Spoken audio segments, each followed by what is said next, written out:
Hello, good listeners of this podcast. What's going on? This is me, Mental Cable, coming to you once again on 29th of January. How are you? I hope your day is as beautiful as mine. So, today is a Monday evening or night even, and I usually finish recording by the end of the Sunday, but this Sunday I wasn't able to do it. So, what happened is that I get terribly ill this Sunday, meaning yesterday, and even though being ill or being sick, as you will, is very, very hard and, draining, it was also very good in a sense because I had all the girls in my life just helping me out left and right. I told my aunt that I was ill, I told my girlfriend that I was ill, and I got nothing but compassion and help from them. I get 1 second I'm laying, I hear a knock on the door, my aunt gives me some food, some oranges, I close the door, I lay again, I go to sleep, my girlfriend comes, she cooks me soup, I lay again, I get up, they give me medicine, they give me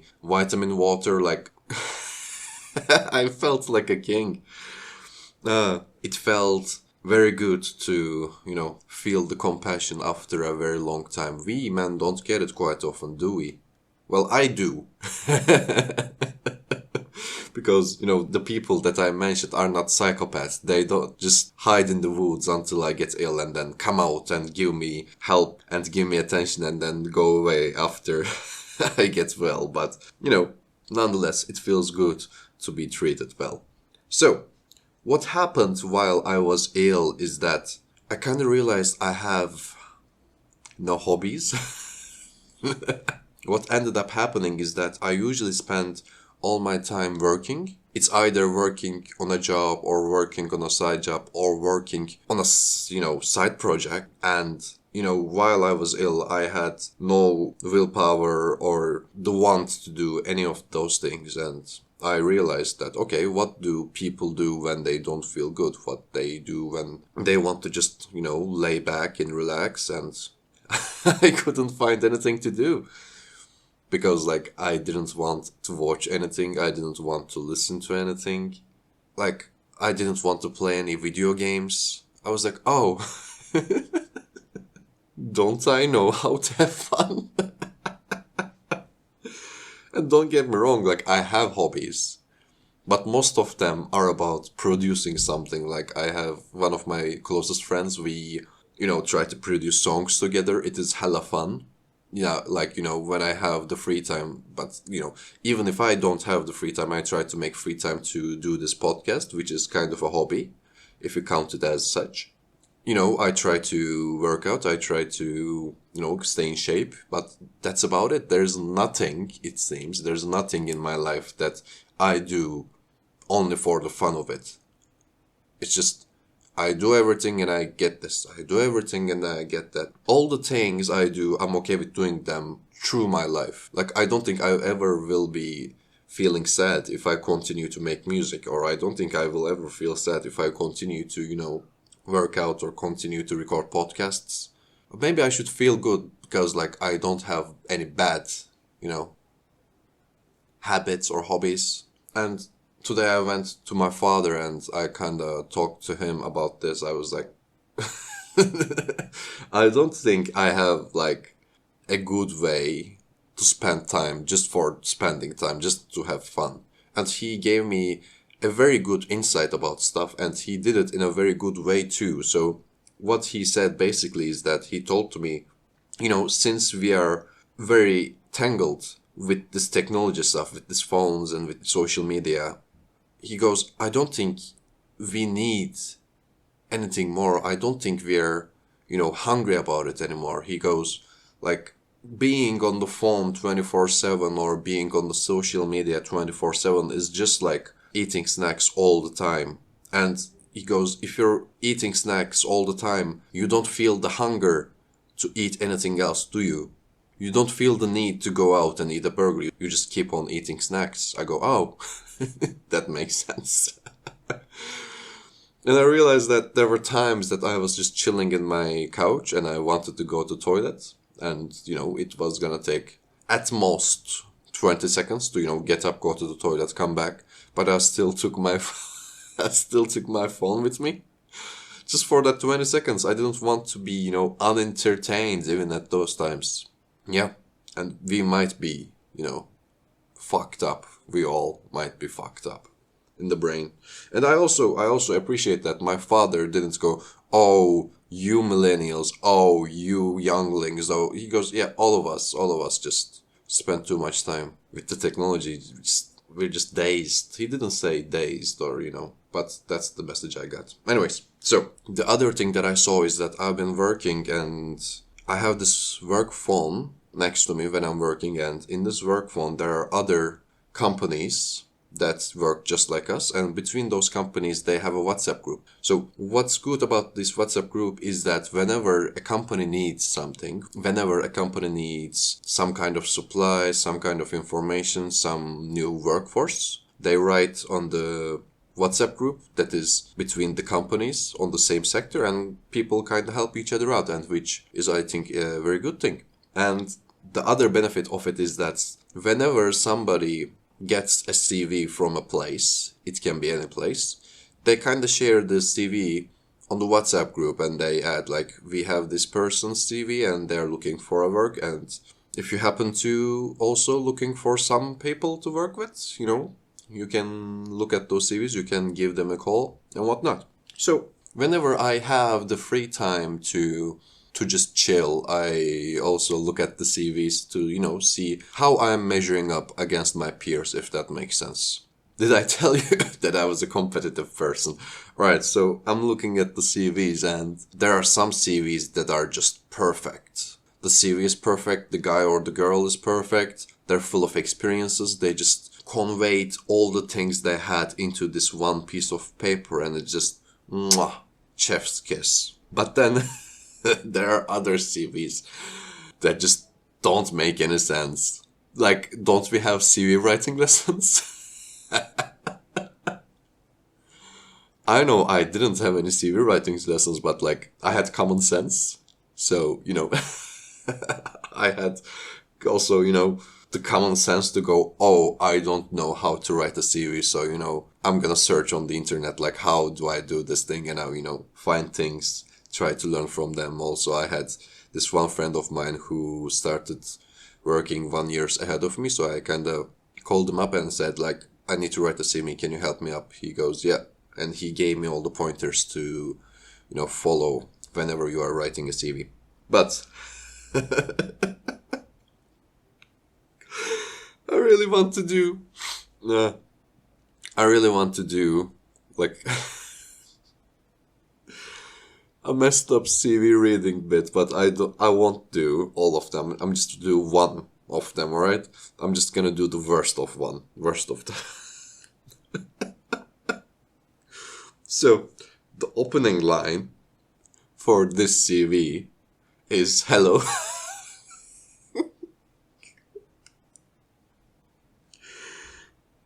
He goes, hello, my name is blah blah blah. Since my childhood, my biggest dreams.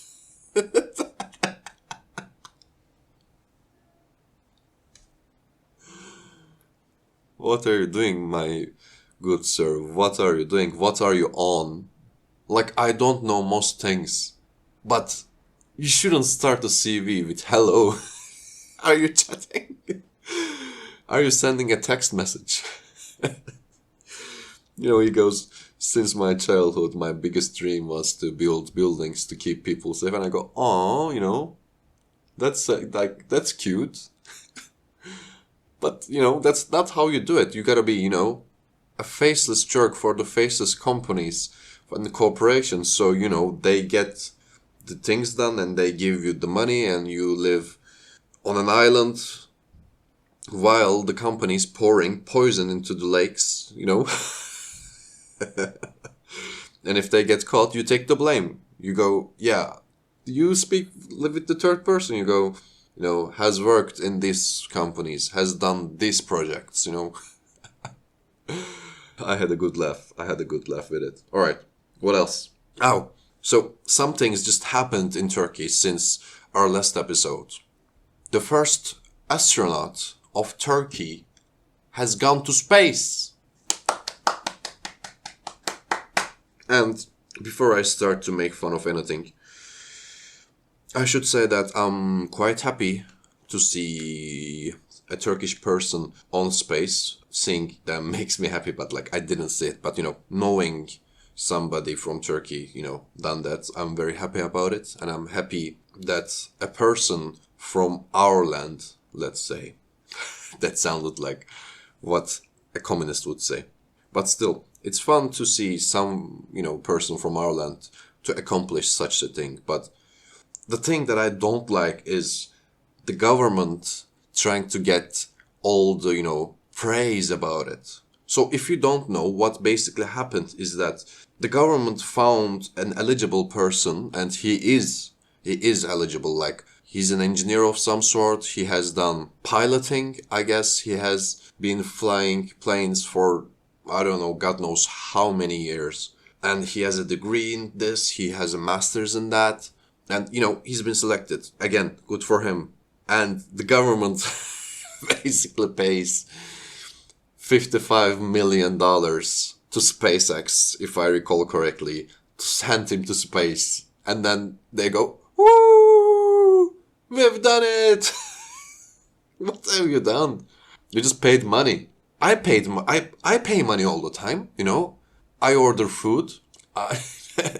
When it's after midnight, and I'm feeling useless, but I already went past my sleeping hours, so I feel hungry now, and I, don't feel like cooking, and I pay money. So people, bring me pizza. And you paid money, so he went to space. Good for you. Oh, we sent the first Turkish. Nah, like, you just paid the money. Good for you. You had the money. Now, you didn't even have the money. You had my money. I paid for it. Me and the people next to me, me and the people that work with me, like, we all paid the money. You basically did nothing. You just contacted some people. Can we arrange this? And they said, sure. Sure. As long as you give us the money, we can definitely arrange that. So yeah. I was, talking smack about this next to my friends, and my friends got a little angry. They said, and I was, telling them, like, this is kind of lame, and my friends told me, no, it's not lame. He's gonna do a bunch of experiments in the space. I go, all right, what kind of experiments? They go, yeah, basically, they're gonna do a experiment about the bees. I go, what? He goes, yeah, like, they're gonna basically make a experiment about the bees. I go, the bees that make the honey. He goes, yeah, the bees that make the money. Sorry, the bees that make the honey. I go, this made things more lame. So I say, like, bees are the most uncool thing. I agree that they're, essential. They help us survive, but, nonetheless, they're very lame. He goes, like, what would you prefer to do if you're, so much smart and you know how to do things? What should they have done experiments about? And I go, sharks. He gave me the death stare. He looks at me like, are you fucking serious with me? I go, but yeah, just think about it. Like, imagine two movies. One is about sharks on space. One is about bees on space. Which one would you watch? And, at this point, we're in a friends group and we have lots of, people watching us, listening to us. They are the jury that's going to judge, our points. And, most people kind of nodded and say, yeah, I would watch a movie about the sharks in the space. I go, yeah, case in point. Alright, what else? Another thing happened in Turkey as well. So we have this very big mosque in Turkey. Maybe you guys have heard about it. It's called Hagia Sophia. If I recall correctly, before the Ottoman Empire, overtook Istanbul from the Byzantines, it was a very, very big church. And after it has been conquered, it has been turned into a mosque. and after a while it has been turned into a museum. So, again, old church, then mosque, then museum, hundreds and hundreds years of age, seen basically two empires, one republic. It's very old and very precious. People from all over the world come and see Hagia Sophia. Turkish people go to visit, foreigners come to visit, and lately it has been going under a renovation, and a photo from this renovation has just surfaced, and what they basically have done is they opened a new entrance. I'm okay with having a new entrance. One for if people want to come to pray, they have a separate entrance. The other people who want to come and visit to artifacts, they have another entrance. I'm cool with that. No problem with that whatsoever. But they decided to make a special door for this new entrance. And I don't know if you're familiar with the garage doors. Yeah, a garage door. Imagine an American house from a movie. Somebody comes with their cars, they pull up to the driveway, they click their remote control, the garage doors go. Is that how it sounds? Or it goes rom, rom, rom. I don't know.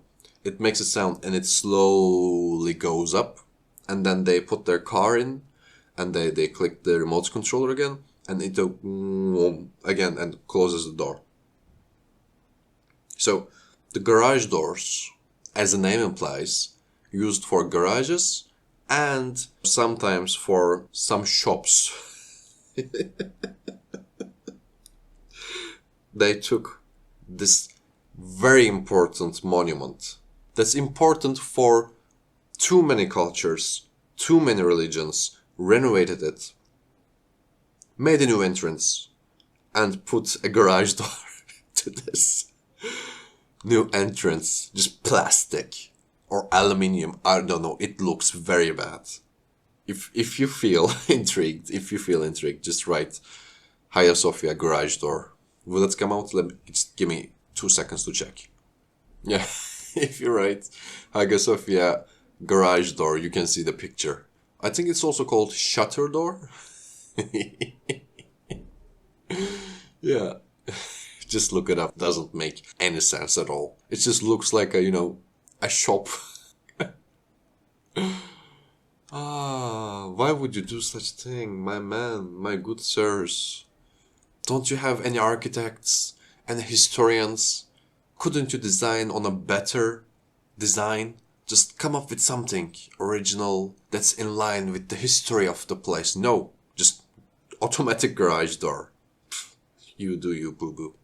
Alright, as we come close to the end of this episode, let's not forget about our beloved segment. It has been only one time that we've done the segment before, but the feedback says that, I'm gonna hype it up. Nobody said that they loved it, but the feedback says that the segment was very loud and it should continue. So, without further ado, let's hear it. If I had the money, baby. In If I Had the Money segment, we talk about what we would do if we had the money. And you can also comment, if you're watching on YouTube, about what you would do if you had a lot of money. And please don't tell me, I would buy a Lamborghini, I would buy, helicopter. It's don't write something lame, okay? Put some flair in it, put some spice on it. Like, I would buy a Lamborghini and I would put 15 seashells on it. And if you guys are asking what are these 15 seashells, there are for every bone that I've broken, mine and my enemies, added up. It adds to 15. Something like that. Just write something like that. Just give me the dirty fantasy of yours. I don't mean sexual, Right, so what I would do if I had the money is that I would hire 3 musicians and I would work them in shifts. So every musician would work 8 hours a day and they would walk around or drive around, everywhere I go with their preferred instrument, of course. And they would just make theme songs for me. Make theme songs for my life, if you will. I'm waking up, maybe they play something peaceful. They strum on the strings of the guitar very peacefully, so I wake up very, very peacefully. I couldn't find any other adjective. Yeah, and I'm feeling sad. They play a sad song. But not for long, because I want to feel happy and good, so they change it up after 10 minutes. Or I need to make an impression when I'm entering some place, and by this time, the first guy probably has finished his shift. He goes away, the other one comes non-stop. 8 hours, 8 hours, 8 hours, in total 24 hours. And I need to make an entrance. And they give something epic while I'm entering the room. As I'm doing the... as I'm doing the slideshows to my boss. Yeah, that's what I would do if I had... Roll the music! If I had the money. With that, our lovely, lovely, lovely listeners, we have come to the closure. Before we go, I should say that if you've come this far, don't forget to like the video. It's not for free. I'm not getting money sneakily coming to your room and got your change out of your pockets. I'm not doing that, but you gotta pay up with the likes. Alright, all jokes aside, like if you liked it. Don't dislike, even even if you didn't like it. And don't forget to drop a comment about what you would do if you had the money. And take care. Bye-bye.